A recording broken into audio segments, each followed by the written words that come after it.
Welcome to DDMore repository. Today, we will follow the first tutorial on how do I find my way into DDMore repository. It will show you in few minutes how to use its key features. Please log into repository.ddmore.io. You will arrive at the home page of the repository. When you will read this page, you will see how the DDMore repository fits into the overall DDMore project. You will understand the vision and what are the next development phases. You will be pleased to see that the repository is open, publicly available and free to use. You will quickly understand as well that DDMore rely on you, the scientific community, to build knowledge and fill the repository with relevant content. First, let's browse into DDMore models. Today, we have 70 models in the repository. They are naturally classified by submission order, and the display can be adapted here or here. Now, if we click on one example like this one, we have access to different tabs. In Overview, there is a model description, format of the main file uploaded by the submitter, as well as the publication, link to the model uploaded. If we go back, we can see also the different names of the submitters and some information regarding annotation. On this tab, we have access to the different files uploaded by the submitter.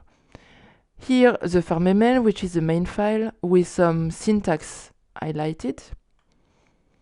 Here, the data, in that case red data.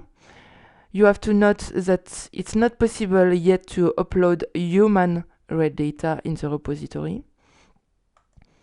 The command file, which explains how to run the executable model with the uploaded data. The executable model, in that case written in MDL with the syntax highlighted as well. This MDL is directly executable within the interoperability framework developed by DDMore. And also the output file, which is the results of execution of the executable model with the uploaded data. In history, we have information regarding the different versions of this model entry, when and by whom it has been created, and if eventually this model entry has been updated. We have exhaustive information regarding the model on the last two tabs. Here we have access to all equations as well as initial condition, distribution of parameters as well, and here we have access to parameter value. Now if we browse again, but instead select a model written in original code, you will see right away that we have access only to the first three tabs.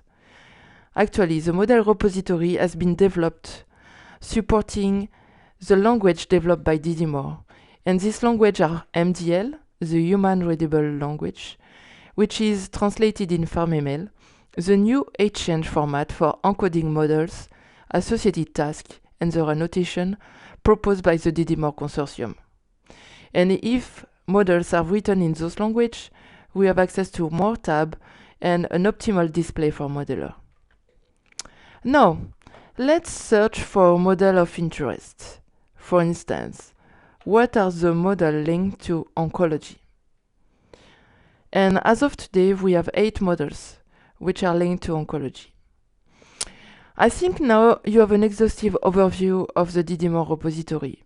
It's important for you to know as well that you can always post some comments on our common forum for all DDMore products by clicking here.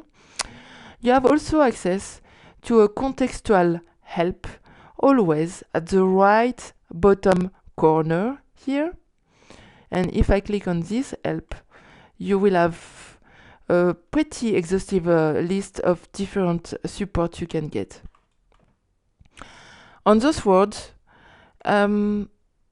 I think you are ready now to take full benefit of DDMore repository. Good luck.